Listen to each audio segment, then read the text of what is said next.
I'm in the right. That's good. Save that. Okay. What am I missing? Am I missing something? I'm sure I am. Okay, save. All right. Here we go. It starts. There we go. In 3, 2, 1. In Avengers Infinity War, Thanos uses the Infinity Gauntlet with his left hand. In Avengers Endgame, both the Hulk and Iron Man use the Infinity Stones with their right hands. This is a nod to the fact that left-handed people are evil. What rules, you sons of bitches?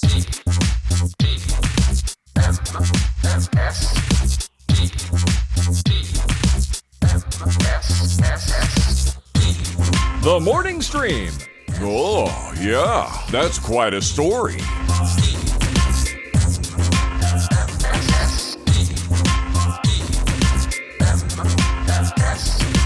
Hello, everybody. Welcome back to TMS. It is the morning stream for Wednesday, March 29th, 2023.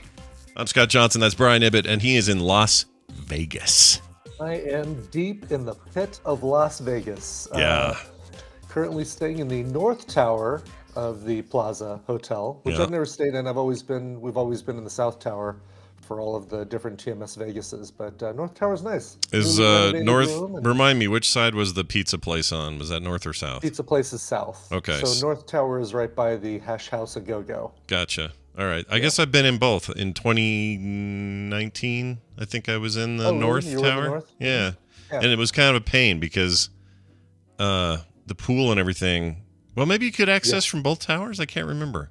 Do you have to go south? I mean, you can go across. The level 3 goes between both towers. Yeah. So you can go up to level 3 and go across. Level 3 also has bingo, and when you go into the plaza, you can't help but notice that their signs all say, "Hey, we have the best bingo in Vegas, as rated by the Las Vegas Review Journal and the Las Vegas Sun and all these other places." And so I decided, you know what? I'm going to partake. I've never played bingo in Las Vegas ever. So let's play bingo. It's a very interesting experience. So you go in. If you have a card, you actually get what's called match play. So if you spend $25 on cards, they give you another $25 worth of cards free. So you have to make sure you've got your Plaza Rewards card. Sure. Those of you coming, there's the camera. Those of you coming to TMS Vegas, this should be the first thing you do is get a Plaza Rewards card because it gets you all sorts of stuff, whether you play games or not. Nice. So I get my cards, or I pay my money, and I get a little receipt, and it says, "All right, here's your packet number." You have your choice of either getting a physical paper packet and you have to buy some daubers and daub your little colored circles, or you can play it electronically, and every station has a touch screen monitor. So you've got a little space where you could put your paper stuff, or you've got a little touch screen monitor. I'm like, well, listen, I'm Brian Ibbott. I do everything touch screen. That's right. So I'm definitely doing the touch screen bingo. Yeah, there's never been. Is there a screen Brian hasn't touched? I don't think so. I touch screens I'm not even supposed to touch. So I go and sit down. I pick any station. I happen to pick one that was station number 13 because I don't believe in superstition. No. So I sit down at number 13, and I punch in my little packet code, and up comes my cards. I'm like, great. And the sessions start in a minute, and they give me 2 free drinks. So I'm getting my gin and tonics at 11 o'clock in the morning. Great. Okay. That's fine. We're in Vegas. Sure. Why not? It's 5 o'clock somewhere. So I'm all set, and they call the first number, and I get ready to touch the screen, and it shows my cards and automatically goes boop, and already lights up that number on all my cards. Okay. Oh, is it telling me where I need to touch? So I start touching. It's like nothing's happening. They call another number. That number lights up. I'm like, oh, okay. So really, I just sit here and watch my cards fill themselves out. So it's just passive bingo. It's passive bingo, yeah. So if you do it electronically and you don't daub, you just basically sit there. So I sat there and I caught Pokemon while my bingo cards filled out. Wow. I don't know if I'm trying to think how did it feel like less of a, I don't know. It just feels like you're watching a thing instead of doing a thing. It feels less interactive, but what I really like about it, and this is something that you don't get as easily with the paper cards, is that for each game, I had something like 18 cards because of the packets I bought. Yeah. And it only shows 6 at a time on your screen, but it shows you your best 6. So if you've got, if you're just going for a regular 5 in a line bingo and you've got 3 spots marked, that's the card it's going to show first. And it's going to show one where you've got you're 2 away from or 4 away from a bingo or whatever. Right. And so it ranks your cards and shows you, of those 6 you see on screen, it automatically sorts and shows you the cards where you are closest. So that way you can say, oh, all I need is I-19 and I win $200 or whatever. Right. So I kind of like that. Is it a new thing there? Did they just put this in, or is it always there? It was always there. It's on level 3 right across from one of their 2 jerky stores. I'd seen the jerky store, but I didn't realize there was bingo in there. That's cool. Yeah. So it's you know what? I encourage anybody, if you've never played bingo at the plaza, go there in a group, like, the TMS Vegas group, any cluster of a dozen of you or 5 of you or whatever, way more fun. Because you're kind of sitting there going, oh, look, I'm like 5 away, that sort of thing. But Yeah. that was pretty cool. That's wild. Yeah. The plaza, on the whole entrance is Construction City, because as you know, they're changing the front of the plaza there. They're changing that domed Oscar's Steakhouse, which is right outside my window. I'm on level 3 myself. I can walk out my door and be at bingo in under 10 seconds. It was wow. Like out, left, and down a little ramp. This explains why Kim couldn't get around there in the traffic, because I think some of that stuff was blocked off while they were doing construction out front. It is, yeah. If you're taking a lift, like right now, taking a lift to Plaza, they've got to drop you off way down by the pop-up pizza exit, which is not an entrance, which means you have to walk all the way down to where the entrance is, which is kind of a bummer. Yeah. So they're changing Oscar's Steakhouse. Underneath that domed Oscar's Steakhouse is going to be the Carousel Bar, which is a circular bar. One person says it rotates, another person says it doesn't. Bernadette says it does, and then Victor, who's also another Plaza employee, says that it won't, so I have no idea. I love it. We're going to have to find out what happens. That's great. Until they get things working, we actually might also all have to like grab the fence and just kind of pull along to get it to rotate. Yeah. I love that idea. It's awesome. So wait a minute. So what happened to Oscars? Oscar, I guess maybe there was never a real Oscar, but they're just going to be done. No more steakhouse. No. Oscar's Steakhouse is still going to be Oscar's Steakhouse. They're just redoing that dome. So it's still going to be Oscar's Steakhouse. And then Pink Box Donuts is coming. Oh yeah. All of these things Kim's very skeletal framework right now, like not even drywall walls. There you see those metal, the metal framing, but no drywall. So 4 weeks, 3 weeks, whatever it's going to be. I question whether or not we're going to have any of that stuff finished. The front will be easier to access. I think you'll be able to park in front, because they'll probably have the facades up and stuff, so they can work inside those areas. It'll be a nice 2024 preview, I think so. Yeah, because we'll look at it and go, oh, that place is coming in. I'll see you next year, Exactly. Yeah. But while you're waiting for that, and you're like, you get up and you're like, I don't know if I want Hash House a Go-Go for breakfast, or you want lunch. And it's like, I don't know if I want pop-up pizza or the little McDonald's-y food court.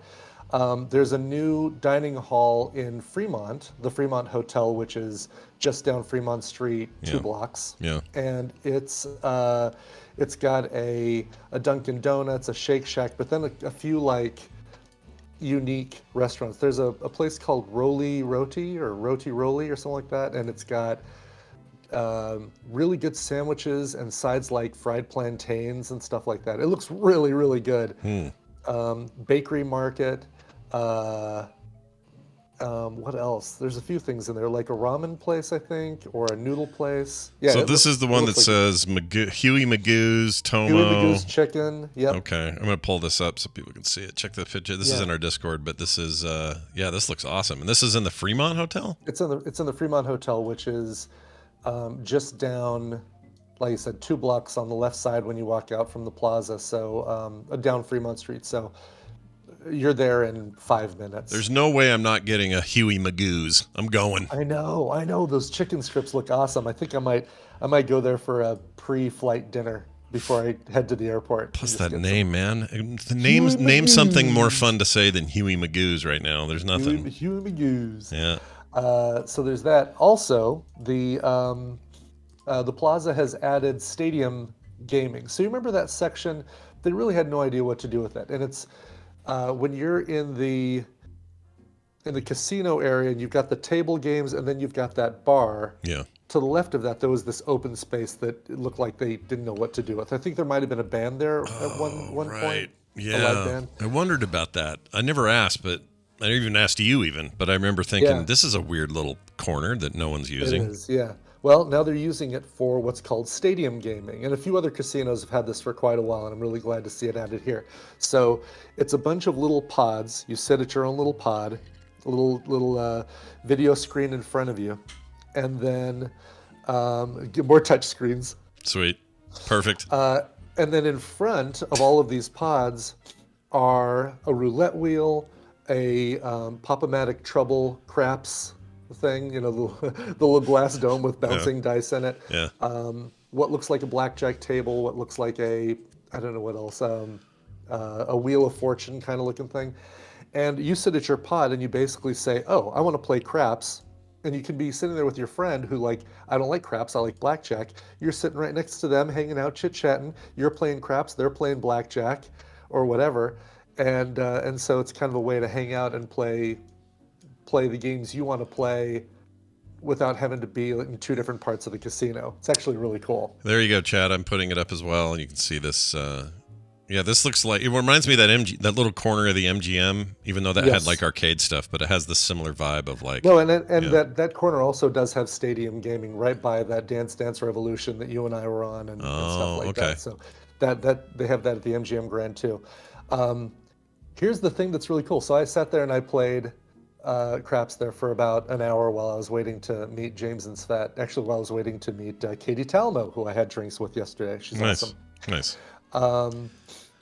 I started playing craps, and then like the little tip thing on the side says, "Did you know you can add a game?" So I'm like, "Really? So I can play craps and blackjack at the same time? All right, let's try this." Okay.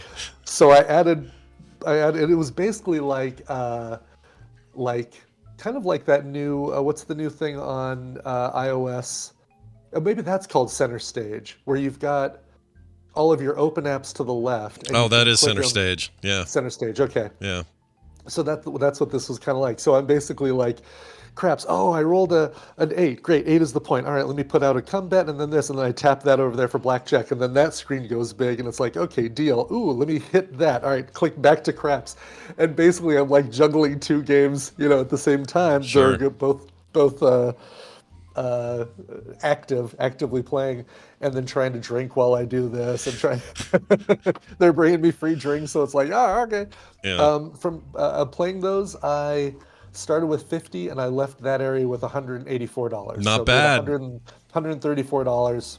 I'll take it. Not bad. The house doesn't always win, people. That's right. Not when Brian's in the house. No. Hell no. So I used some of that money for joining James and Svet, who celebrated their 18th anniversary of being together last night. Yeah. Or, I'm sorry, night before last. And it's the second anniversary of their marriage. Oh, nice. Because they're smart, and they make sure all their anniversaries happen on exactly the same day, so that it's less dates for anybody to remember. We were supposed to be there that year for that wedding. Remember that? We were. I know. It's going to be awesome. Sucks. At the Desi Arnaz Jr. Theater. It's going to be great. Sucks we missed that. So we go out to a place to eat last night called Carvers. Carvers? We have a Carvers here. Wonder if it's the same. Big, expensive steak place? Yeah, very expensive. Yes. Yeah. That sounds like the same thing. Yeah. Our table wasn't ready, so we just went next door for a drink, and we sat at the bar, and right next to us was this guy who was here for the Pizza Expo. There's a Pizza Expo going on right now. Who are the celebrity speakers? Is it like Papa John and things like that? Chef Boyardee. Yeah, Chef Boyardee. The Noid. I think the Noid gave the keynote speech. I would sit in a giant packed audience to listen to the Noid talk. I would totally do it. Wow. So we're sitting there, we're chatting with him. He's telling us about the expo and that sort of thing. And the bartender comes over, gives us some waters, and then she comes back over to to get our drinks. And she first looks over at Robert, this guy that is sitting over there next to us. Sure. And he says, "Oh no, take care of them first." Now I heard that clearly. Yeah. Him say that to the bartender. Yeah. What James and Svet heard is, "I'll take care of them. I'll take care of their drinks." Oh. So the bartender comes over. This guy next to me says, "I'll take care of them first." And immediately James and Svet are like, "Oh, thank you so much. Oh my God, that's so nice." And I'm like, ooh. At what point I feel like I need to say something so it doesn't get awkward when the bill comes.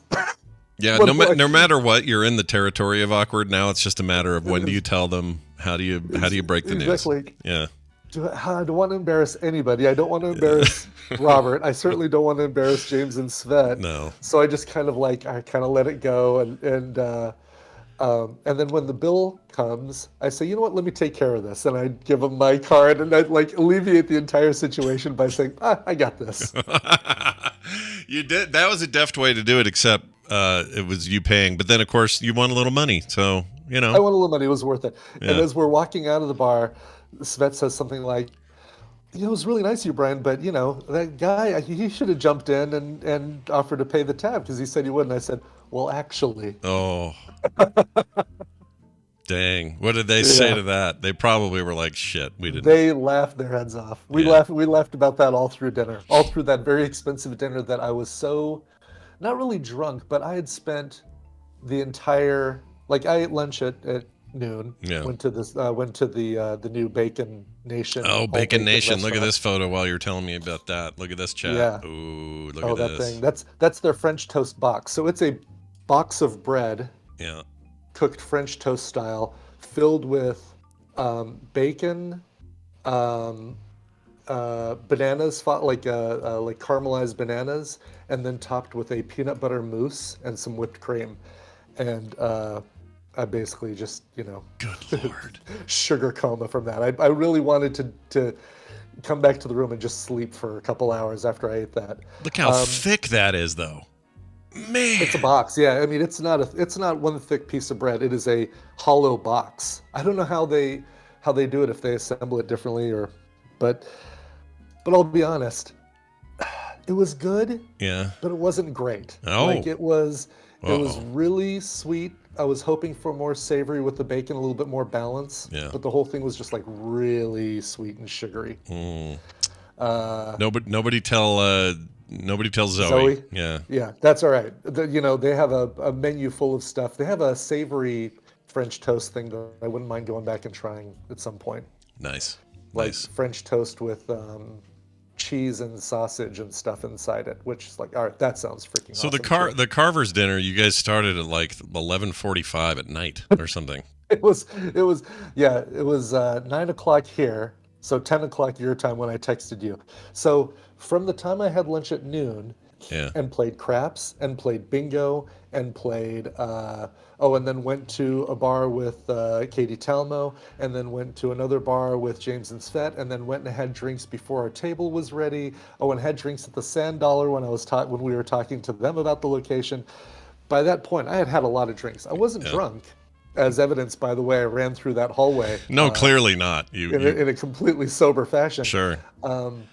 But by the time food came, I devoured my Caesar salad, and then was like, yeah, this steak is really good. I basically sent James and Svet home with 2/3 of a $45 steak. Damn. That's all right though. They'll Yeah. eat that. I'd eat that. That sounds great. Carvers is really good, but it's really expensive. Yeah. But they're good. But, I like them. Really, really good. Anyway, so bottom line, good night. Sand Dollar. After seeing it again in a better setup, because the only other time I was here, there were bands going on, and so I couldn't get a real good read of how much space there would be for everybody. No problem for TMS Vegas. It's gonna be a great location for us. Yeah, I'm looking at here, chat. Let's see if I can share this one here. There's the interior. I love these little old school booths. Yes. And the band's on just the opposite side of that, right? Correct. When I say band, I mean the stage will be on the opposite side. The stage will be on. Yep, exactly. And The big question was sightline tests. So we're actually going to be sitting in front of the stage because it's a fairly narrow gap in front of the drum kit with the sound isolation, that acoustic plexiglass shield that the drums are on. Sure. So we'll actually be sitting off the stage in front in a very big dance area. So I went and sat in one of the booths and had James sit with his back against the stage, and it's like, oh yeah, no, even from there, you won't want to put your shortest people in the back of the booth, but so Claire, you're gonna want to sit maybe down the front row. Sure. Get down low, like family photos. We need to see you. Okay. Right, exactly. Yeah. But no, Sightline's great from this whole place, and their drink list is awesome. A lot of beers on tap. I mean, it's going to be a great location for I'm us. super stoked. So that solidifies that. That makes me excited to hear that. Yes, And yes. keeps things in a nice little zone, so people aren't having to scramble for lifts and Ubers and Exactly, and we're all losing that. people because they're running over here to get something to drink, and they've got so Pop-Up Pizza works with Sand Dollar, so you get flatbread pop-up pizzas in Sand Dollar, like that you can't get over at Pop-Up Pizza. So like if you want like your own little pepperoni flatbread pizza, then you get that at Sand Dollar. Yeah, these guys already make great pizzas. Like when you hear pop-up pizza, you're like, oh, that sounds like bad pizza. It's not. It's great. Like New York style, amazing pizza. So the fact that they're doing that means I'll be not hungry while in the Sand Dollar. I will always have something available to me. You will always have something available. So anyway, there you go. Keep those carbs going. There's the whole Las Vegas update. I haven't even set foot on the strip. I'm not going to even set foot on the strip this trip, which is rare for me. Usually I try and spend some time on the strip checking out new stuff there, but no, not all this time. No strip trip is what we call this. That's right, a no strip trip. I just found out yesterday that so Kim just went to Vegas, right? To Carter and her friends. Yeah. We're going again, obviously, the end of this month for this. And then I found out we're going there Mother's Day weekend. Oh, really? Yeah. In May? Nice. Yeah, so we're going in May. I don't know why so much freaking Vegas this year, but wow. What's the occasion on Mother's Day? just Mother's Day. Kim wants to go, and Dylan and Tay have some time off, so they want to go then. We're going to take the kids, and the idea is that while we're dorking around at a pool with the babies, those two can go, because Dylan has never really been to Vegas other than he used to go there for soccer tournaments in high school. Yeah. He's never really gone, like proper gone. Oh, he went to a Steelers game not long ago. Okay. But they literally went in, saw the Steelers game, got in the car and drove home. So You mean Raiders. Raiders. I keep saying Steelers. Yeah, okay. I don't know why I do that. Just checking. I always do that. Yeah, didn't you hear, Brian, while you were running around that thing with your camera, they changed teams. The whole NFL had a shuffle. Pittsburgh and Vegas swapped. Yeah, Swapped. yeah, it's only temporary, but they're pretty happy about the arrangement. But anyway, so we're gonna give them a chance to sort of couple it up and go do all their stuff while we hang around pools and stuff. So yeah, it'll be good. Cool. At first I was like, oh, that might be too much Vegas. Like, but then I realized, well, it's a different kind of Vegas. Like what I'm doing with TMS Vegas is very different than what we would be doing in May or any other trip out there. So you wouldn't have time, right? When we do TMS Vegas, you and I especially, it's less of a vacation for us. it's more like work. It's fun work, and we love it. It's fun work, exactly. But it's still like, work. Yeah. Even more so for Brian. He's got so much of the on the ground planning crap. Right now, I'm in like panic mode, just trying to make sure swag bags happen exactly the way they're supposed to, and are shipped when they're supposed to, and that we have enough of them, and all this kind of stuff. Once I get to the bottom of that, and get out there, I get to relax a little more than Brian does, because on the ground stuff in Vegas, it's all Brian. All Brian. Me. Yeah. Yeah. It's self-induced, by the way. Brian's he's a self-flagellator and really likes to go nuts with this stuff. But it's to your benefit. If you're coming, you will directly benefit from Brian's curation of wonderful Vegas experience. You'll benefit from Brian's self-flagellation. Yes. That's one way of looking at it. All right. Well, I wanted to share, since we're on the topic of Vegas, some myths about Vegas. Okay. Yeah, cool. I like this. These are myths according to the Review Journal. You mentioned them earlier in passing. These are 9 myths about Las Vegas. So this might help any, newcomers, people like Claire have never been here before. Sure. Here's number 1. The most ridiculous myths about Las Vegas. You are tricked or drugged into gambling more. That's a real myth people believe. Okay, I will say that it's not completely a myth. Oh. The fact that there are no clocks and very few windows in a casino keep you from thinking about what time it is. So in a way, that is a way of tricking you into gambling more because you're not focused on a clock or looking, oh my God, it's dark outside all of a sudden. Where'd the day go? So I'd say that is kind of... It's in there. Like when they don't put a lot of seating in a casino for you just to chill and hang out. The only seating in the casino is like dead set in front of a machine. In front of a machine. So there's a little bit of that going on. Sure, I agree. You can you could make the argument.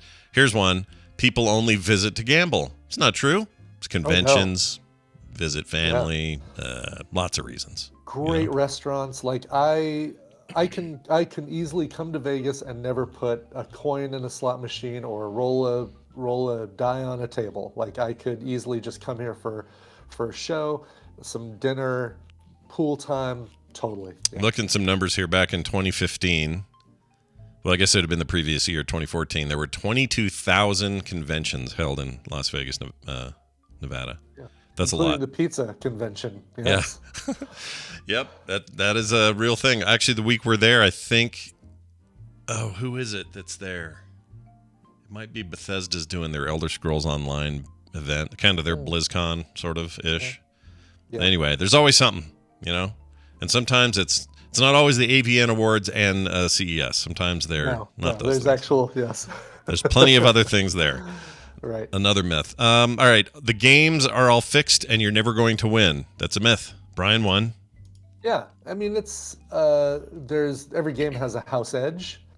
The FCC controls slots and things like that to make sure that they are not too heavily weighted in the house's favor, but over time on slot machines there's a house advantage, so you might get lucky, but chances are the longer you play the more likely it is you're going to give money to the house.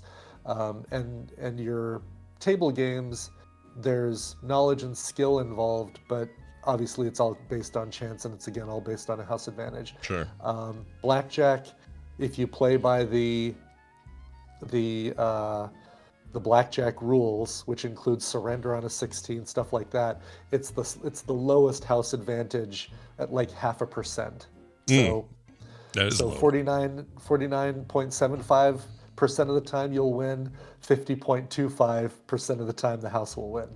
Do you figure if you brought in some kind of Rain Man guy and you did what Rain Man did, that they would you'd get pulled into some room and then told to never come back? Do you think that happened? Probably. I mean, there are cameras all over the casino, and they are looking for things like card counting and stuff like that, which is way harder to prove than Rain Man would have you believe. Right. You can certainly do things to mitigate making it obvious that you're card counting, but card counting does give you that house advantage, because you're basically saying, even though if all things being equal, I could win this hand with the cards I have, based on my card count, it's way more likely that a bust card is going to come up, so I'm going to stand, and just basically doing stuff like that. So another stat from 2014, $9.6 billion in gaming revenue that year. Wow. That's a lot. I'd love to see what it's looked like over the past few years. Like, are things back up to where they were in 2019 for Vegas, or maybe they're more, maybe they're still less. Yeah, I don't know. Right. I'd be curious as well. Those numbers probably exist somewhere. Yeah. There's another myth that there are no such things as small businesses in Vegas. Not true. Not true at all. Yeah, there's tons of small businesses. In fact, let's see. Technically, the Plaza is when compared to all of the other hotel casinos, it's a small business because it's not part of a Boyd Gaming or MGM Gaming or Caesars Gaming. It's its own. Sure. It's not part of a chain. And all those, all the restaurants we talk about, maybe not all of them, some are national, but lots of them are homegrown there. Sure. Yeah. The place we threw axes as a home, a small business somebody ran. Yeah. Of course, it's more than just like MGM owning everything. Of course. Yes, exactly. Here's one I like. People work in Las Vegas, but no one lives in the city. Absolutely not true. Tons of people live in the city. They just do. They may not love it all the time. I don't know. I think the Jen lives in the city. I don't know. I know James and Svet obviously live in Boulder City. Katie lives out in Pahrump. Pahrump. Pahrump. That's Such just a fun place. Terrible name for a city of any kind. It's terrible. Pahrump. Yeah. What about Shoujo? Does Shoujo? Oh, well, she's right in the chat. Yeah. Shoujo, you don't live in the city. You live out in like the suburbs of Vegas, right? Yeah, she's out there. Yeah. Right? Yeah, North Las Vegas, that's right. North Las Vegas, okay. Yeah, cool. which is very, very different than the South End. It's like, tons of neighborhoods and very... Right. Well, and technically, the South End of, like, when you're on the Strip, you're not in Las Vegas, you're in Paradise. Yeah, that's right. You're in a city called Paradise, not in Las Vegas. It's so weird. How it's just so weird how people have I don't know. It is Vegas is what it is, but it isn't always what you think it is. Exactly. I'll just read this last one here. Okay. Buffets are for cheap bulk eating. No, they're not cheap anymore. Cheap is the fallacy. Yeah, that used to be true. I mean, it used to be a long time ago. That was like a selling point. Come down here for cheap food, cheap hotels, and then spend all your money gambling. That has changed quite a bit. Yeah, there are some cheap buffets still to be had, but those buffets you really do get what you pay for. You go to the Excalibur King's Buffet or Knight's Buffet or whatever it's called. I think it's $29, and you feel like you're easily getting $10 worth of actual food. Yeah, that is true. I'd still if you've never done a buffet and you really want to while you're here in Vegas for TMS Vegas, take my advice. Either do Wicked Spoon at Cosmopolitan or Bacchanal Buffet at Caesars. Those are the two mentioned on this list that you just said. Those are the two best. Yeah, they really are. I've never done Wicked Spoon. I have done Bacchanal. And what's the other? Oh, someone told me that the Palms, what's it called here? Yeah, Bistro Buffet. Oh, really? That's supposed to be really good, and you can get endless crab legs for about $20, and they're supposed to be good, like not garbage. So that's not bad. Yeah, it's not too bad. Yeah, that's a lot better than the prices you'll get. Bacchanal is expensive, but it's got the most massive choice of food. But it's going to be a lot of things you kind of expect, right? Like, so it's going to be really good steaks and carved to order steaks and ham and hot link and stuff like that. Right. The benefit of Wicked Spoon is that you go there and you get stuff that you probably wouldn't think you'd see a buffet, like lobster mac and cheese and bone marrow and a freshly made tiramisu, and everything at Wicked Spoon. Well, a lot of stuff at Wicked Spoon is already pre-portioned, so you're not digging the same ladle that everybody else has touched into a vat sitting on a steam table and plopping it on your thing. You're basically grabbing a little container that's got a portion size of this and a portion size of that. I like that a lot. Yeah, that's even over Bacchanal. I'd still say Wicked Spoon is if I am going to do a buffet in Vegas, that is the one I'll do. All right, nice. Yeah. Let's see. There is something. Is the China Buffet still a place? Is that a place people can go? I bet. I don't know where it is though. Oh my God, we've got those. You're talking like the $1.35 a scoop kind of places? Well, literally called China Buffet in Vegas, and it's only $6.99. I don't know if this is still true. This article's a little older, so I'm not sure. But I wouldn't do that. No. Don't do that. Don't do that. If you want really good Chinese food, go to Resorts World, which is the new north end of the Strip, right, just south of Stratosphere, and they've got a dining hall that is all different kinds of Asian. You've got Mongolian barbecue and ramen and your fried dishes and Korean food and Yeah, it was great. That's the first thing I ate when I got to Vegas last year was that stuff. It was great. Yeah, there is a place, by the way, over by Tacos El Gordo. on the north end of the strip.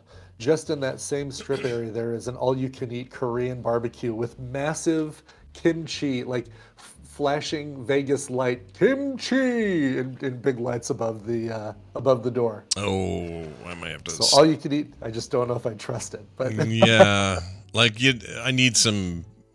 you need some Yelp. Basically, like I want to see some Yelp action. I need like Metzula to say he's been there 3 times and trusts it or something, Because I don't know if I do, but well, anyway, don't believe the myths. Come and join us. Well, you're already coming. Everyone's got their tickets, or you will have your tickets. So we're I was very thinking excited about this too, especially yesterday after the drinking before dinner.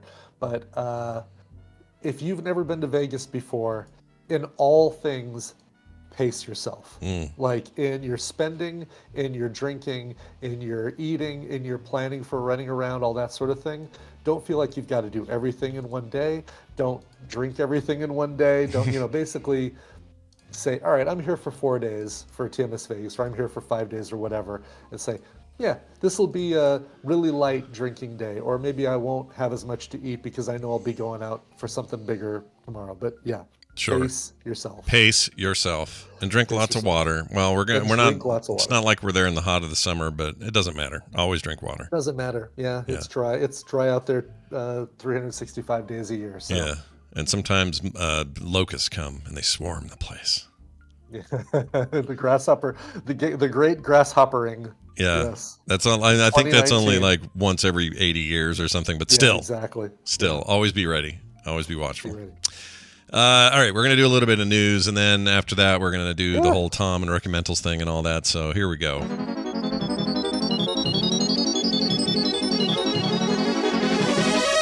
It's time for the news, and it turns out it's brought to you by app-based 2-factor authentication. It could save your ass too. Yeah. So was it last week? I didn't talk about it on the show, but I got. Someone attempted to hack a whole bunch of my stuff all at once. Really? Oh, God. Okay. And I don't know who it was or what the deal was, but because I had big, giant-ass passwords, and I use 1Password as my password manager, and I have 2-factor on everything, this didn't work. You a-holes, you didn't get it. Didn't work for you. Yeah, nice try. Yeah. Now, I know a lot of people are like, well, I didn't help Linus Tech Tips on YouTube. The famous YouTuber got a session hack. So basically he had a session token while he was on YouTube uploading stuff.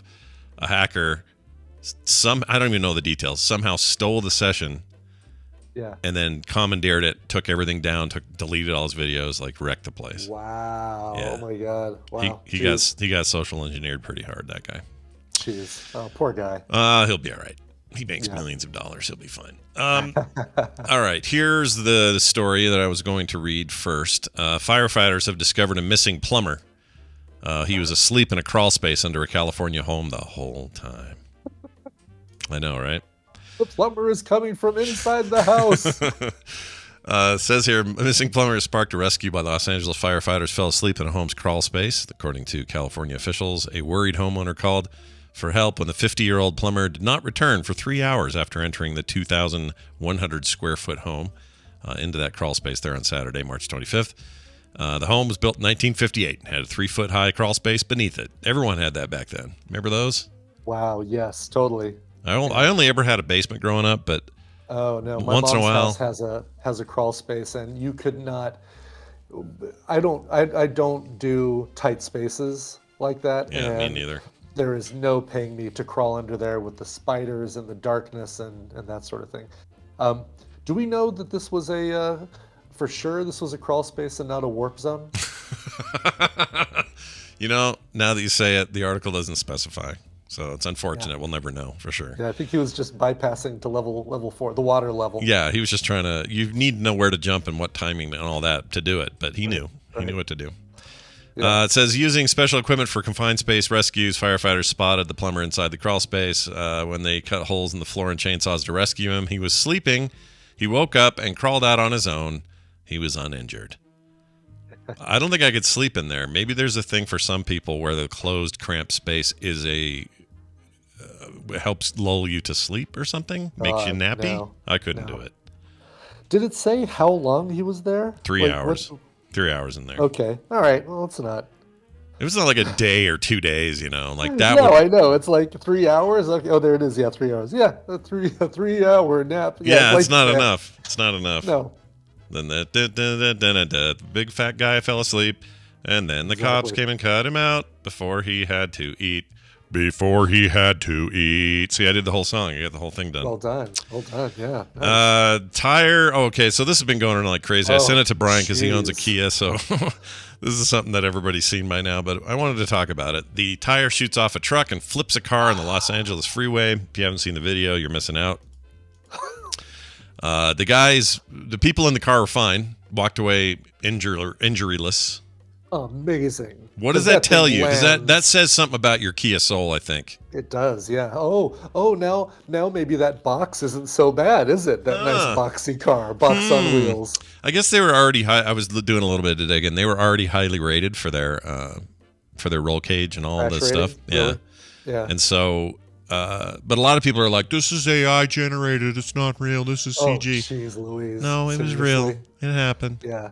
And- I mean, I think I am certainly no expert, but it might be the Soul has such a good crash rating for rollovers like that because the 4 posts that hold the roof up are more vertical than on a sedan where they're more flat and can crumble more easily. Right. Totally. I don't know. That's a complete. That sounds guess. right to me. What you said sounded logical, so I'm going to go with it. Yeah, but that freaking tire at the end. That is the part that pisses me off more than anything. It's like this tire is like, whoa, look, and it causes the car to flip over and it has this big crash, and then the car's like, doo-doo-doo, boom. Yeah, it's like, what was that movie that had a tire that went crazy and tried to kill everybody? I think it might have just been, was it called Rubber? Rubber. Was that it? Yeah, I think so. That thing, right? That's what it was like, oh, the sequel to Rubber was unexpected. No one knew this was coming. But also it kind of is like, it's like the blue shell of Mario a little bit. It totally is. Yeah. Right, it's like whatever, the shell that follows you no matter where you go. Lame. But also, so the people, okay, so the truck guy's not in trouble. It's the people who did his recent tire alignment now that are in trouble. Oh, they think, really? They think they may have effed up and put it on. Why do we have all these lug nuts left over from this job?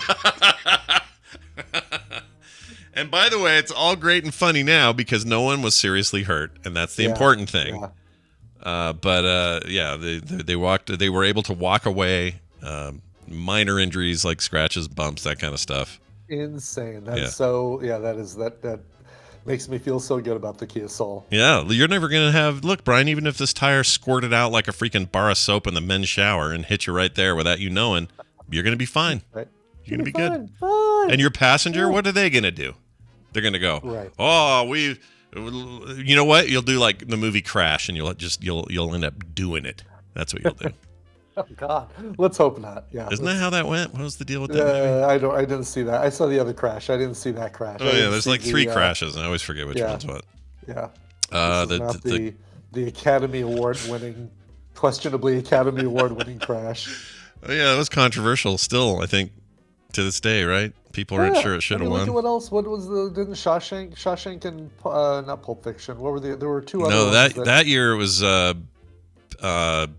Forrest Gump. Forrest Gump won, that's right. Yes, that's right. Crash was up against something else that easily should have won. I can't remember what it was. Let's see, that's 2005, was it? Yeah. Hold on. Yeah, let's see what the other nominees were. Okay, here we go. No, I don't want this. I put my head here. It's almost like on Max Headroom. It's so weird how it follows you. The 3 colors radiating from, like, catch the wave. It's really weird. I can't find... Oh, Brokeback Mountain was one of them, says Pops and Recline. Okay.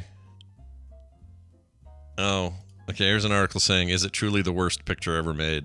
Or the worst best picture ever made. Meaning, no, I'd say Barry Lyndon is the worst best picture ever made. Oh, I never saw it. Is that a thing? I've never even heard of that. What is that? Yeah, it's an older film. Okay. Let's see. Yeah. Okay, screening no, not Silence of the Lambs. That was 92.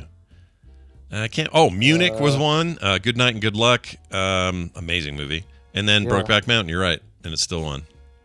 Boo. Boo. Oh.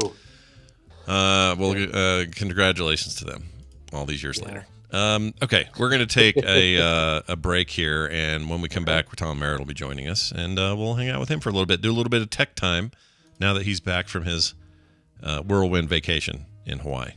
Cool. Oh, can't wait to hear all about that. Yeah, I wonder if he has tales to tell. I don't know. I hope he remembers he does this thing on Wednesdays now after this vacation. I don't know. But that'll be right after this break. Brian, do you want to introduce this song and tell us what it is and what's going on? I absolutely do. So we're going to Birmingham, Alabama for this one, and the 13th and newest album in a 20-plus year run of Terry Ohms. This is a brand new album called Rock Songs, and that's exactly what it is. It's a very rocky rock song. I don't know if that's a description. This is from the album that comes out in June 13th, I believe. Here's the song Didn't Think You Had It by Terry Ohms. Hey, now that's just, that is, wow, what is that? This is the Sony Betamax. Console TV, right? No, not quite. Betamax is a totally new concept in television entertainment. Sack to the future, scrotal recall.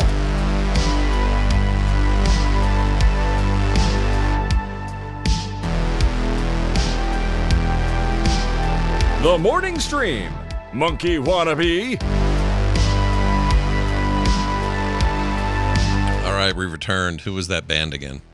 From the album Rock Songs, which comes out on June 2nd of this year. That is the song Didn't Think You Had It. Is that right? That's Didn't Think You Had It by Terry Ohms. Nice. It's on two different screens, so I've got a 4-finger swipe back and forth on the touchpad. You're like you're Tom Cruise in Minority Report today, just flipping past stuff. It's amazing. All right. Well, we're going to get Tom Merritt in here, speaking of technology like that and more. And he hasn't heard this yet, but here it is. The world of tomorrow will be as cold as sunlight tuned through photochromic windows. I ride it naked. Yeah, he does. It's Tom Merritt, everybody. Joining. He nods in approval. I wish the chat could have seen that because I hadn't put his picture up yet. Tom Merritt is joining us after what I assume was a very relaxing, full-throated vacation. How'd things go? It was relaxing. I'm not sure about the second part, especially after that intro. My goodness, it was an odd choice of adjectives. Weird way of putting it. But how was it? It seemed like a good time. Yeah.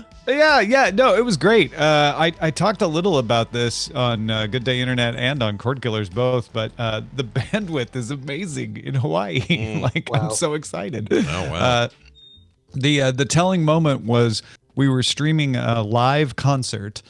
And at the end of the concert, I was like, well, that wasn't bad. It only even stuttered a couple of times and it wasn't even disruptive to it. And then I realized I had been streaming through VPN the entire time over Hotel Wi-Fi. Wow.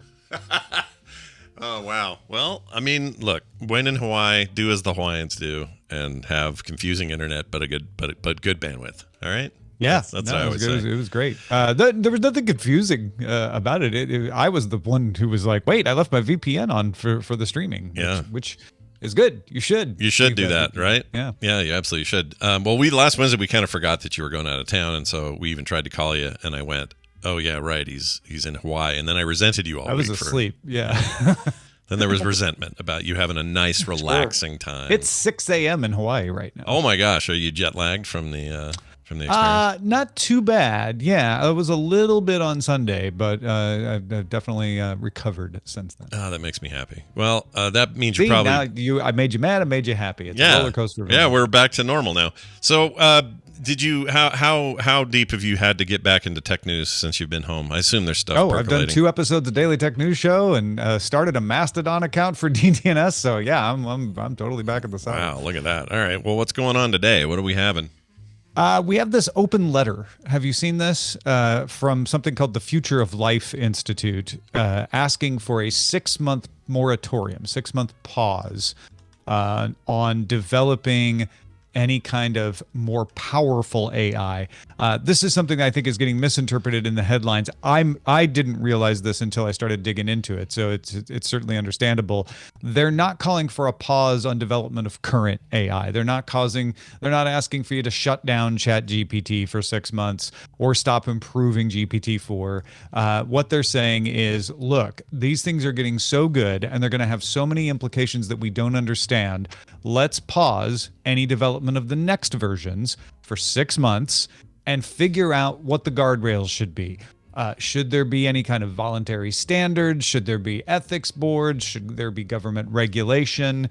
They're not prescribing anything in particular. They throw out some ideas as examples, but it's folks who are concerned that the players, Microsoft, Google, Facebook, OpenAI, are getting a little caught up in the rat race, and we don't understand this technology well enough to know what its implications are, and maybe we should take a step back and do something to prevent ourselves from doing something crazy. Yeah, so I agree with this. It's so weird because it is easy to get caught up in the hype and the anti-hype of it, right? Like this is amazing, but also it's gonna destroy us, or and there's these extreme reactions to it. I've tried to stay, as open-minded as I can about most of it, but it does feel a little bit like, did you see what Midjourney did today? And then a day later, yeah, but GPT-4 just, ruined the Turing test forever, or whatever the advancement is every day. It feels like there's something every day that's saying, well, now that's a thing it can do, and you're just waiting for the next one to drop. I think it might be good for us to have a moment to just think about implications, and it sounds like that's obviously what this is.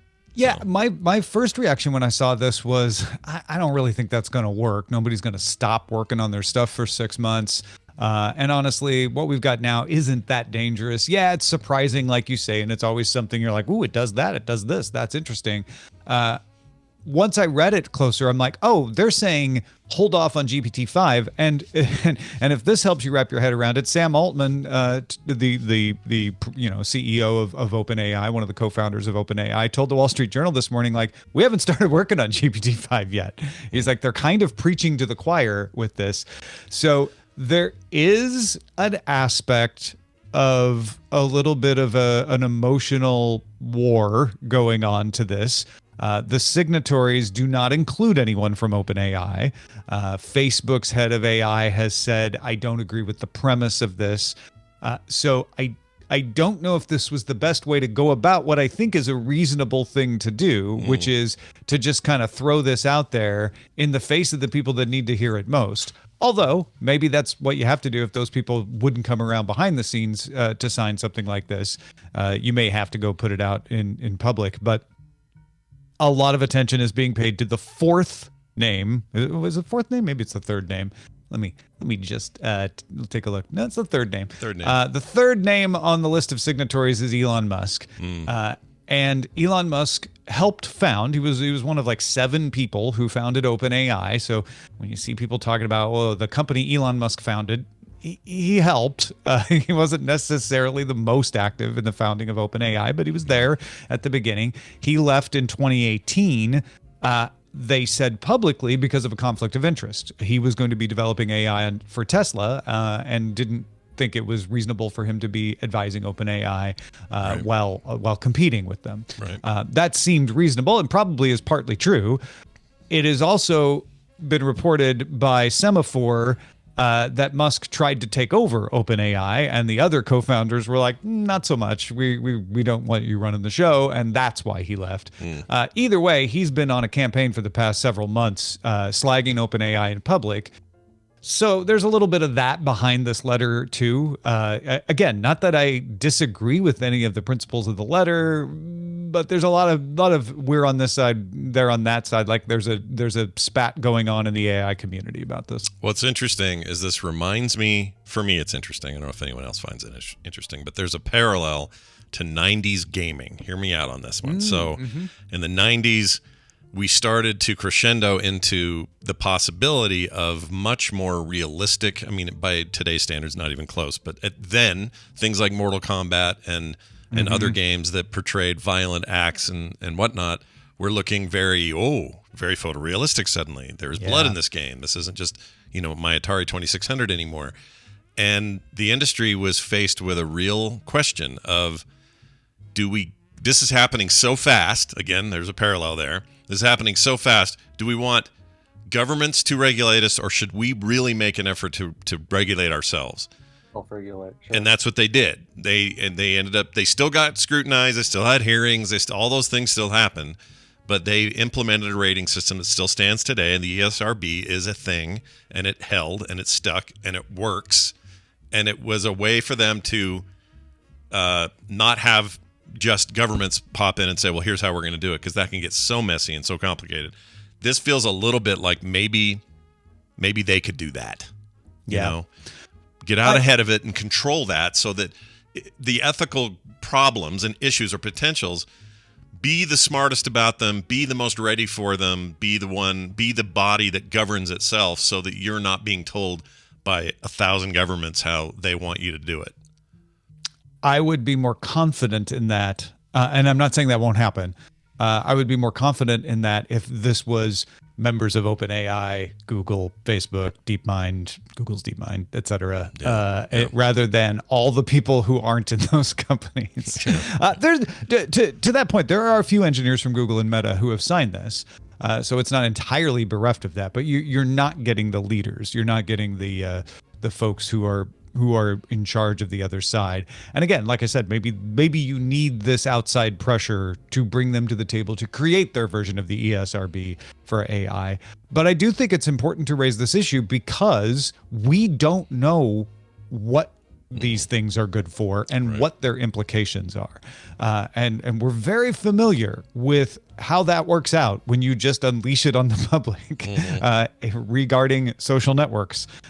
This is so the idea of like, hey, this is pretty disruptive as it is. Maybe before we make it better, we figure out a way to put some guardrails up. I think is a good conversation to have. We are far from a solution for that, but putting some pressure on the big companies to come to the table before there is actual harm done, I think is a wise idea. It's just hard to do during a time that this feels like one of those tech gold rushes. Yeah, it has every aspect of it, right? So yeah. As soon as you started to see Google, Microsoft, and OpenAI having competing announcements, like we're announcing Thursday, well, we're announcing Wednesday. It does start to raise an eyebrow of like, oh, hold on, y'all, you're getting a little overexcited about this. Yeah. So anyway, it will be fun to continue to follow, and the best place to follow it, in my opinion, is the Daily Tech News Show. I'm on there today with guest Will Smith, not the actor. What? Not the catcher for the Dodgers. No, neither of those two. Nobody slapped Chris Rock in this party. In my opinion, no disrespect to the others, my favorite Will Smith. I know he's my favorite Will Smith as well. Yeah. And I love being on with him. So that's happening today. And that's always exciting. Tom, anything else going on since you've been home that you want to mention? Yes. So the prophesied return of Top 5 has occurred. If you haven't checked it out yet, I know some of you have. Thank you for your feedback on it. CNET's Top 5 became Revision 3's Top 5, became Tech Republic's Top 5, and now it's just Tom's Top 5. You can find my latest effort at Top 5s at youtube.com/Daily Tech News Show. It's part of the DTNS effort. The first one, topically enough, is 5 things to know about ChatGPT. Oh, look at that. You didn't have to wrestle the rights away from any like IP holding entity, right? No, I was not the first person to ever do a top 5, which is why those were always called CNET Top 5, Tech Republic Top 5. So yeah, I believe I am safe to call something Tom's Top 5 since I am Tom. Yep, that's right. Even that talking cat. I have my birth certificate. Well then it's all done then. Settled. Well, anyway, I'm looking forward to being on later today, and I love Top 5, so I'm very happy to hear that it's back. Tom Merritt, everybody. He is Ace Detect on Twitter, and probably some Mastodon thing. Probably Ace Detect over there too. I don't know. I'm Ace Detect on Mastodon and DTNS Show, brand new Mastodon account for Daily Tech News Show. If you're a Mastodoner, go check it out. Yeah, it's at mstdn.social. It is Tom Merritt, everybody. Have a good one, and we'll see you later today. Bye. Bye. Boy. Bye. Boy. Oh, man. Discussion of AI. It's a thing. It's a thing. It's going to be a thing for quite a while. Yep. It's a thing that's here. Brian, it's here. Okay. Yes. I'm going to get Nicole in. Yeah. She's offline. Randy's at the vet, so we don't have him today. This is like old school Recommendals. It is, yeah. Yeah. I was thinking about that the other day. Remember when we had that box of trope cards where it was like, find a movie that has these two things in it, and you, me, and Nicole would have to find, like, basically recommend movies that had... I completely forgot we did that. Ooh, wait, we have time for a quick baby break. This is perfect. Yay, time. baby break. Come here, girlie. Breaking baby. Look at this little... look at Phoebes. She looks like one of those little kids you'd find, or one of the things you'd unlock in Breath of the Wild. You like put I was going to say, yeah, she's like a little pea pod. You like a little she's pea like, pod? Hi. Yeah. She likes my beard. You want to pull it? Go ahead, yank it. Give it a hard one. She's so chill. Yeah. She's more chill than Van. You're gonna chill your brother out. She's like one of the tree people. Like one of she the, is like the tree people. Yeah. Are you gonna make her like an Ewok this year or something? I was thinking making her into like a fart. Have you seen that? Where they No. put a tool like so it looks like she's just like one big fart. Okay, I want anyone to tell me if they're shocked that my daughter would like to turn her daughter into a fart for Halloween. Is anyone shocked? Not even by this. bit. Okay. Yeah. Well, I've done my work here is done. I'll see you soon. Yes. Are you gonna be here for a bit? Yeah. Okay, I'll come up and see you guys. Is Yeah, Van she- here you too? gotta- Okay. She's got to get back really quickly to back to the tree to help make cookies with the other two boy elves. That's right. She looks like a total elf today. All right. Well, Nicole's not answering, but I don't know what that means. Let's see. Oh no. We'll ring her again. Okay. If not, we'll two-man it. You know? Yeah. We both have them. It's not like we didn't bring them. Yeah. We even have one for Randy. I don't know. Was he expecting us to recommend his recommendal? I don't think so, but I don't think so either. Maybe? No, because we Yeah, you couldn't know what? really speak to it, right? We don't know what's in there. Exactly. You know what I can speak to, which is not my recommendal because we don't know where you're going to be able to watch it starting Friday, but just about finished with all 5 seasons of Luther, which man, that show is fantastic. And you're doing, let's see, so there's the original UK run, and then there was something else, and then there's this movie, right? Or am I thinking there's nothing in the middle there? I thought there was another. There's anything in the middle. I only know about the 5 seasons and then the movie. Okay. And the seasons are like, one season is 2 episodes long, another season is 4 episodes long, and my God, it's so good. Yeah, and it's fantastic. Idris Elba. Yeah. He's great. Doesn't it make you think he could be him the next Bond? James Bond. Yeah, do it. He'd be a great Bond. All these rumors and stuff, just forget about all the arguments. Just make it happen. Yeah. He's already said he's not in the running, but I don't care. We yeah. can change it. We can turn it. Yeah, He's exactly. great. Yeah. No, I just like the fact that he runs around all the time with his hands in his pockets, and I know you kind of get an explanation for that in the first episode where he's like, yeah, if you keep your hands in the pockets, you don't touch the evidence, you don't accidentally screw up a crime scene.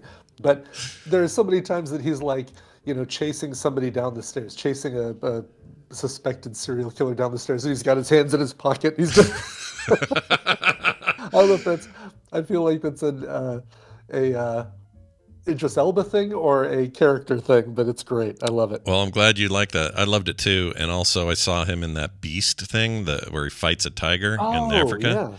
That was really good. I will say. Just last year, right? The movie came out last year? Just barely last year. But I'll say the one thing I'll say about it that really, I don't know, it kind of shocked me was how good the CG is, because I just assumed it wasn't CG. That's how good it was. Like the cat tech is on freaking a new level. I couldn't believe it. Yeah. And that movie's not like, mind-blowing story-wise. It's fine for what it is. It's mostly just a action adventure thriller thing. But these cats, these lions are the most realistic looking artificial lions I've ever seen. Blew my mind. Cool. Yeah, wow. That's good. Very It's not cool. the thing is it's not like recommendal material because Otherwise, it's very formulaic. Oh, we got stuck in Africa. There's a wild cat who wants to eat all the people.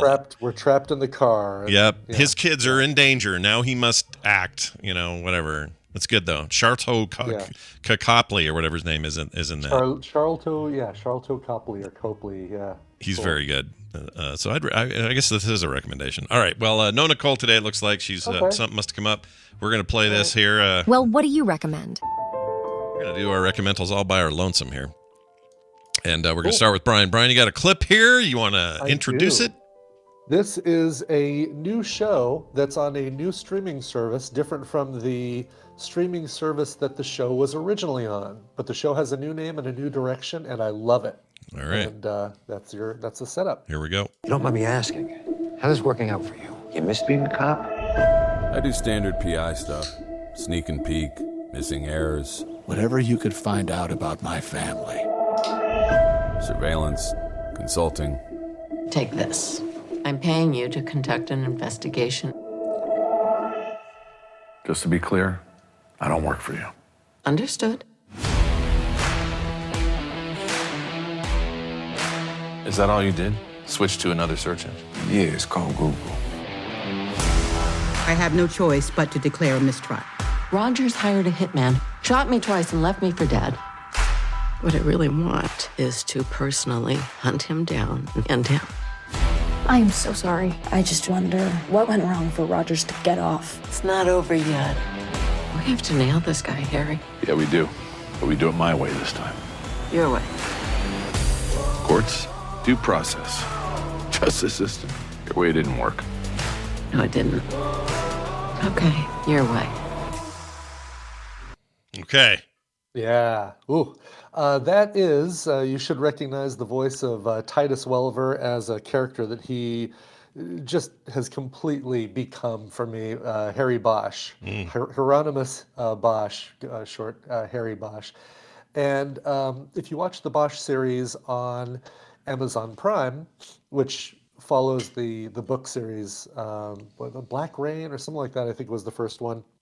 And it's, that Harry Bosch is an LAPD cop who is very straight-laced, by the book, does things by the rules, and goes against any dirty cops and bad cops and stuff like that. In Bosch Legacy, he's left the LAPD and he's now a private detective, and he's given up on those rules because they let too many good guys, or they let too many bad guys out and kept too many good guys in, or got them killed. So now he's basically saying, hey, look, that way didn't work. Now we're doing things my way. And this show focuses on three characters from Bosch very specifically. Bosch, obviously, his daughter, Maddie, who is now a cop and now is like facing not just the challenges of being a young female rookie in the LAPD, but also the challenges of having the last name Bosch and both having that legacy to live up to, but also that, Bosch pissed off a lot of people in the LAPD, and she's kind of gotta survive that. And then also Mimi Rogers' character, Chandler, the Honey Chandler, the attorney, that when she was first introduced, she was just going to be this little 2 episode character that was going to go after Bosch.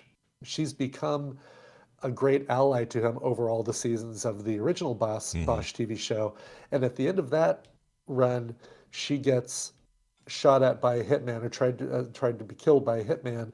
And this season kind of deals with the repercussions of her always having to look behind her shoulder and have all this stuff that could potentially come together. So it's focusing on these three characters who have really changed their whole trajectory since the Bosch TV show, which is what makes this so great. Straight-laced Bosch, now kind of off the rails. Maddie, who is the daughter who's working for Chandler, now a straight-laced cop. And then you've got Honey Chandler, who's got her own mission, her own trajectory. It's got a really good story, like a good overarching story with William Devane, who's awesome. Oh my gosh, William. I saw him in the trailer. Yeah, I was a little shocked. I'm like, oh my gosh, William Devane still lives. Still lives and still sounds the same. That guy's got such a great voice. Yeah, he's great. You've got this new guy they introduced named Mo, who's kind of the Bosch's tech expert who explains what Google is to Bosch, which is great. It's a really, really good show, and it's on Freevee, Amazon Freevee. Excuse me. God, it's so dry here. Isn't it weird though so you mentioned Freevee?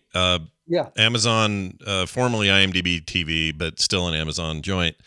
Yeah. They moved it from Prime as one of their prestige shows on Prime, right, to Freevee to obviously get people going to use Freevee. But they bug you to have commercials and stuff. Like it would have been only a little bit. Yeah.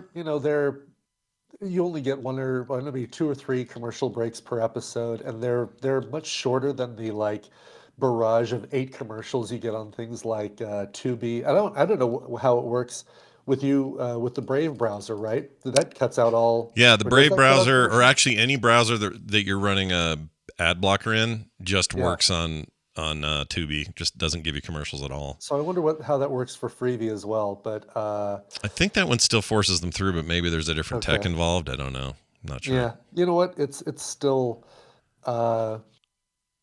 even with the commercials, still totally non-obtrusive, absolutely worth watching. And I think it might be the 3rd show I've recommended from Freevee. So, watch Bosch Legacy. Absolutely watch the Dillahunt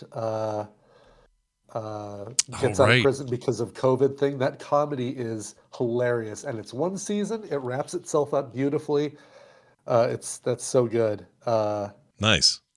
Yeah, I'm trying to remember if there was a 3rd Freevee thing that I've recommended recently.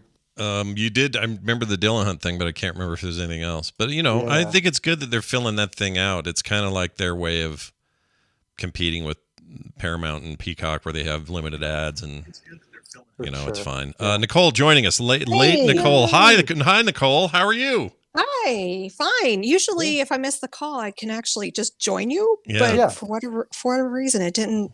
Discord didn't let me do that. Oh, weird. So I'm like, could you call me again? No worries. Someone in the chat said, Nicole's here. And I'm like, all right, we're adding her. We're putting her in. No worries. Sprung is that other show from Freevee that has Dillahunt and what's her face from Goonies? Plimpton. Martha Plimpton. Yes. Also from Raising Hope. Raising Hope, yeah. Same creator. I don't know why I haven't watched that yet. I need to watch that.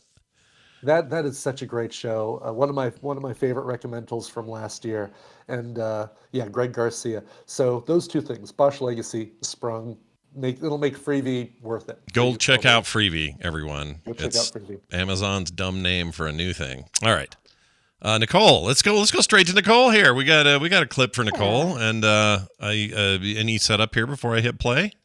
It was my COVID show. So there's 3 seasons. They're about an hour long. So I'm currently on the 3rd season. The first two seasons are pretty great. Okay, here it is. Here, I'll play it. We'll see what we got. I like it a lot. All right. Who is that? Kirsty. Come back, Kev. This can't be real. You a ghost? Got a question for you. Why'd you kill me? What did I do to you? Nothing. You strangled. No. You drowned me. In the lake. No, I didn't. But you must know that. So they're Australian, right? Yes. Okay. They're Australian. What is this? Because it looked interesting. So this is on Netflix, and the reason why it didn't come up in my recommendations, how Netflix will oh, you watch this, you might like this. Mm-hmm. Yeah. The show came out in 2015, and it had, I guess the last season was 2019. My mom watched it on my account. Oh, funny. So when I went into it, I'm like, didn't watch this. Why is it saying I watched this? Yeah, that happens So to me. this is a show called Glitch. Not the movie with there's a movie called Glitch. Not that. This is a TV show. No. Okay. It's a TV drama, and the premise is one evening, I think there's 6 or 7 of them. People crawl out of their graves, and they're not zombies. They're people, and they have a like reverse Alzheimer's, and they don't know who they are, but they slowly gain their memory. And it's a tiny town in Australia, and the hook of it is they are people from varying times of this town. So the main kind of storyline that you'll be drawn into is a woman that she passed away like 2 years ago, and her husband is the cop, like the chief of police or whatever. So he recognizes her. She still doesn't know who she is. And so you have all these little storylines, like the clip you heard was the girl that was murdered. And it revolves around her trying to figure out what happened to her, like who killed her, basically. Right. That's interesting. Somebody slowly unraveling their own murder. That's a so it's like idea. a little murder mystery. And so each one of these people that have come back, they can't leave the boundary of the town, or else they turn to dust. And so you have the overarching mystery of how did they come back? What's going on with the town boundary? So there's all these questions. It's very Lost-ish kind of. I'm on the 3rd season. 2 more people have come back, and you're still trying to figure out like how they're coming back. And it's good. I like it. Has somebody had to be the sucker who did step off the boundary of the town and then turned to dust, and then the rest of them went, "Oh shit, we better not do that"? Is that how that went? Like on the first episode, the poor guy who only spoke Italian, he goes across the boundary and turns to dust. Well, if you're going to lose somebody, we didn't have to worry about translations. Sure. Yeah, I was going to say, if you want to lose somebody, lose the guy who knows Italian. That's acceptable loss. That's fine. This sounds really interesting. And is it still in production? Like, is there season 4 coming? No, it's done. It's completely done. And you can kind of feel it in season 3 that they had the first 2 seasons really, really good. Season 3 have kind of lost a little bit of interest in it. Like the 2 new dead people that have come back, not really that interested in them, but they do wrap the story up in this final season. Okay. Well, you say Lost-like, and I think both Brian and I, being Lost fans, this sounds like a show I would watch, and I bet you'd watch this, Brian. Sounds good, right? 2015. Brian's muted. You're muted, 2016 Brian. And then 2019, I think, were the times. Just realized I'm muted. Yeah, I'm going to go blow my nose, so I'm muted. No worries at all. Yeah, totally. Like you say Lost, my ears prick up. Yep. Yeah. The only thing that is a little hard to not think about is this all takes place in Australia. They're outside a lot. And all I'm thinking is, where are the crazy animals and bugs? That's all you see in videos now, like giant spiders. Deadly. Yeah, right. It's Australia. Yeah. Everything outside's going to kill you. You forget like probably Sydney and, parts of Australia are just like any other big city where nature They're not in a big city. They're outside. Remote. See, this is what I think about almost everything that's ever filmed in Atlanta, because so much stuff is like the Avengers movies, a lot of the MCU is filmed there. Walking Dead. Yeah. Every time I see that, I go, you're not looking sweaty enough. None of you look like you're covered in freaking bugs like I would be if I was down there. Like, it's just not realistic. Drives me crazy. But anyway, this sounds great. Glitch. It's called. Yeah. 3 seasons, all available.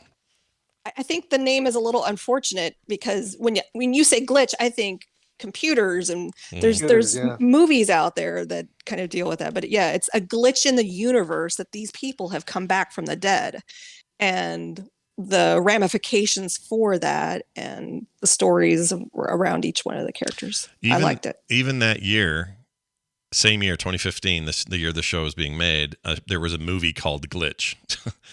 Right. Really? Yeah, and there was one in '88. There's just too many movies with the name Glitch, and I think that's a weird name for a TV show that doesn't sound at all like what you described. Like what you described needs a different name somehow. I agree. I don't know what, but anyway. All right, nicely done.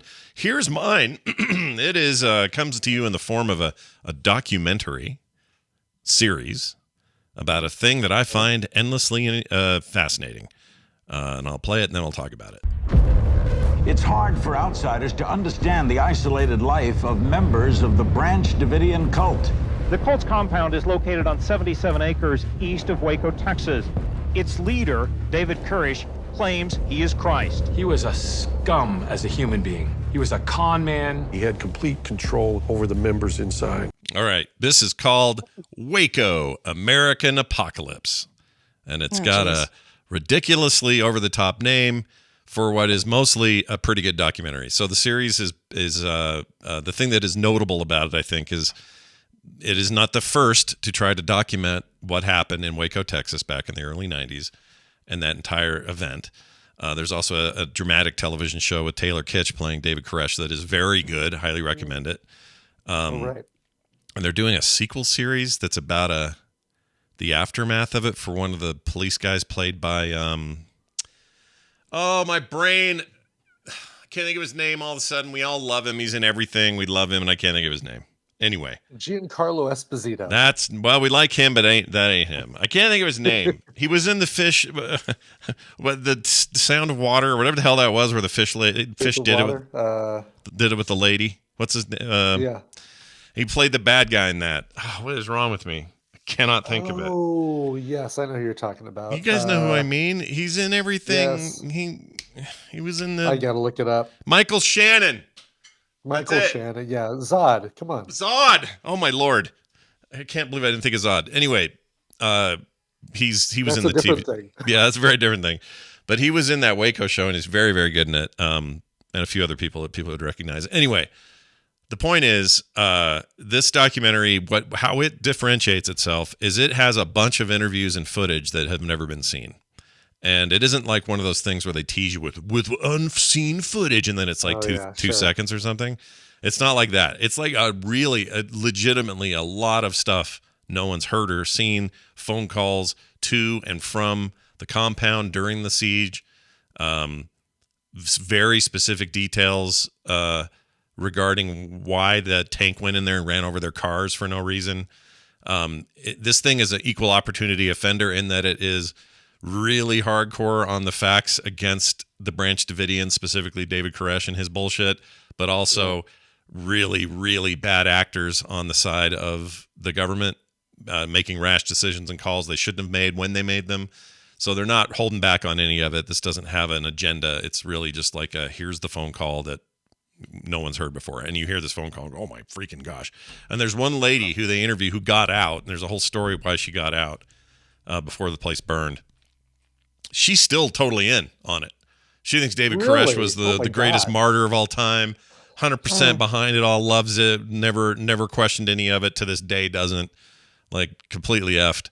And there's a lot of stuff like that I didn't expect. There's an interview with a girl who would have been like 9 or 10 when she was released. She was one of the only kids that wasn't killed in the fire, and she got out early because they were in the process of getting some hostages out. And she's now 40s, I guess she would be, early 40s. Wow. It happened 30 years ago, 93. Yeah. I don't like to say that. No 93. Yeah, it's a long time. But it was really something. 2 whole Woodstocks ago. Oh man, there'll be a third before you know it. Anyway, it's very good, and don't let the name freak you out in terms of it being too over the top. It isn't. Mm-hmm. And if that event holds any fascination for you, either if you're a true crime buff or you just think the Waco thing is interesting, you're going to get a lot of stuff here that you didn't know before. So I recommend it. It's on Netflix is where I was going to say it was, and is currently available there as a Netflix original documentary. All right. There you go. That's it. I got a Randy file, but we ain't playing it because he's not here. He'll do it next week. Yeah. We'll get to that eventually. Nicole, you got anything cool going on you want to promote on the show? Anything fun? I'm back to work finally. Gosh, I can't believe it. And I'm working on my 3D printers and lasering. So Nice. Mark and I have just been working at the Still with teaching the guild. Yeah. Teaching the kids how to use the 3D printing and all that. No, I Oh. want to. I'm trying to get back to that. So Yeah. Okay. that's where my goal is, to get back to teaching kids again. That'd So. be awesome. Yeah. What'd they call you, Mrs. Spag? What'd they call They you? called me Miss Nicole. Oh, that's cute. Yeah. I like that. Miss Nicole. Oh, Nicole. you made me want to teach. It's too bad teachers make so little money. Anyway, there you have it. It's Nicole Spagnolo. Follow her wherever you find Nicole Spag. Say hi to Mark and the kids, and we'll see you soon. I will. Bye now. See you, Nicole. All right. Brian, we successfully did a Recommendals. It went well. I know we did it. Successfully did a show from with a remote from Vegas with pan and scan camera. Action. Yeah, and no glitches or hangups on ISP or anything. Did you end up using 5G or what'd you do? The Plaza. No, it's just the Plaza's Wi-Fi. I'm shocked by this. Yeah, no, it's been solid. It's been really, really good. So take note, KT Data and Monkey. Who is it? Monkey Bananas. Monkey Bananas. He's helping Who you. does the? Yeah, he does the streaming, right? The live stream. Yes, because he's got the server. Yeah. Yeah. So take note, guys. You'll have some good Wi-Fi for streaming. Yeah, I'm really impressed. I've been kind of virtually crossing my fingers this entire show today because I was worried about it. Yeah, no, it's been great. You're doing good. All right, quick couple things. Email from David who wrote in. He is Santiagoul when he's in the tadpool. Okay. Good morning to the two dudes that make my morning commute bearable. Oh, man. Aw. It's a lot of pressure.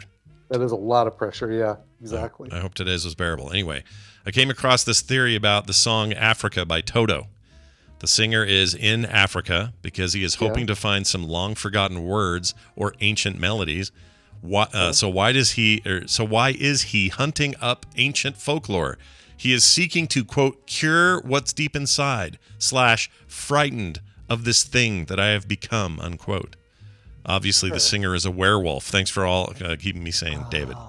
Wow. He's a werewolf. He's a werewolf. Okay. Yeah. Oh, shit. That's why he gets the geography totally wrong about Mount Kilimanjaro rising above the Serengeti. Right. You're absolutely right. All right. We got to the bottom of it. Thank you, David, for that. If you'd like to send your own emails in, themorningstream@gmail.com is where you do it. And you can also text us at 801-471-0462. A reminder that today is full of other content, including my appearance on Daily Tech News Show today at 2 p.m. And at 3:30 p.m., me and Brian Dunaway tackle Moon Patrol on Play Retro. That'll be tonight at 3:30 Mountain Time. So check it out. Collecting them rocks and jumping over craters. Do you have? Yeah, remember? Oh, it's so good. Do you have anything going on or being released while you're out there that we should mention here? No. No. As a Just matter chilling. of fact, I've already even prepped people that there won't be a Coverville tomorrow, but we'll talk about that when I'm back in Denver for the show tomorrow morning. Oh, that's right. Brian will be here tomorrow on his normal microphone, everybody. So look forward to that. Microphone, normal non-pan and scan camera. I'm going to miss that part because this is just too weird. Ooh, look, you can see I slept right there. What? Look at that. My bad. Oh, man.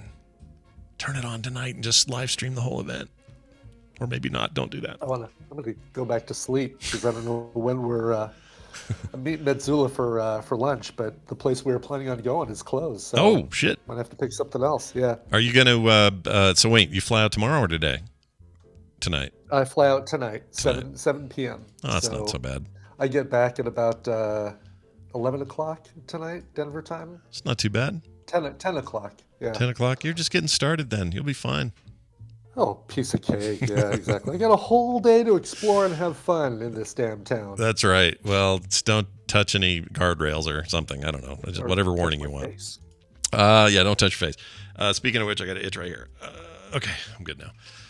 That's it for that. What else? Oh, join us on our Patreon, everybody. You're never going to get an ad if you're a patron ever. You'll never get any kind of commercial. You might get a little promotion here of friends of ours once in a while, but you're never going to get ads. And how do you do that? You just sign up. Even the lowest level, $1 a month will get you there. Patreon.com/TMS. You get your own super secret feed that only works for you as long as you're subbed. And it means no ads ever. So check that out and all the other benefits at patreon.com/TMS. For everything else, it's frogpants.com/TMS. And a little reminder, on Friday, it's not Couch Party. It will be Playdate. And because it's the end of the month. I don't know what we're playing. Brian and I haven't talked. But we'll come up with something. Probably Among Us. Probably Among Us has been a bit, right? Because the last two times, I think we'd just been doing the new Jackbox, so I think it's time for a little bit more Among Us. All right, Among Us. That means you guys get to be in the chat room and the voice channel and all that shit. So be there for that. And big advanced thanks to Veronica. Nope, Nicole. Nope. What's wrong with me? Wicked Kitten. Monica. Yes. What is wrong with me? You had the opportunity to play that up like you were joking, and I couldn't do it. You so easily could have faked us out. No, I'm as dumb as that sounded. All right, that's it for all of the things we need to talk about here. Don't worry, we'll be back tomorrow with more and Wendy and all that. So be here tomorrow. All right, Brian, let's get out of here. Do you have a song I can play on the way out the door? I do. Barry, or Barry Ann, as we like to call him, wrote in and said, "Can you please play a cover of any Billy Joel song, the Songmaster's Choice for Bobby Ann? It is her 29th birthday. I won't say which anniversary of her 29th, and she always enjoys hearing your choices. Thank you." Let's party! Nice. Happy birthday. Cool. Yeah, technically it was the 24th, so it was a few days ago, but we weren't doing a show that day or whatever the reason. But yeah, happy birthday, Bobby Ann. And again, two more people that I can't wait to see in a month. Yep. So excited. Very excited to see them. All right, so any Billy Joel cover? Well, how about this one right here? This is a favorite of mine. This is by an artist who went by the name Husalonia. And he released an entire track-by-track cover of Billy Joel's Glass Houses album. And for a while, and probably still up there, I can't remember the link, he let me share it on coverville.com. So you could download the entire Husalonia album. I think you might be able to find it as coverville.com/husalonia.zip, all lowercase. You might still be able to download it. How do you spell Husalonia, just for those that don't know? HUSSALONIA. All right, there you go. .zip. So try that. I don't know if it still works. I can't remember if that's the link, but yeah. If you after you hear this cover, if you're like, oh, I want to hear the whole thing, then just DM me or message me in Discord, and I'll see if I can find the link. But it's great, and he's a great artist, and so this stuff needs to be shared. This is from that album. It is his cover of "Don't Ask Me Why" by Billy Joel. Here is Husalonia. If you like what you just heard, there's a very good chance you will like all the shows on the Frog Pants Network. Get more at frogpants.com. What is high-tech rec? Well, it's recreation that is high technology, you know. Oh, my Lord. Local news channels, they're so stupid. Yeah. Freaking what does AI stand for? Yeah, what does that mean? Hate it. All right. Not still a link.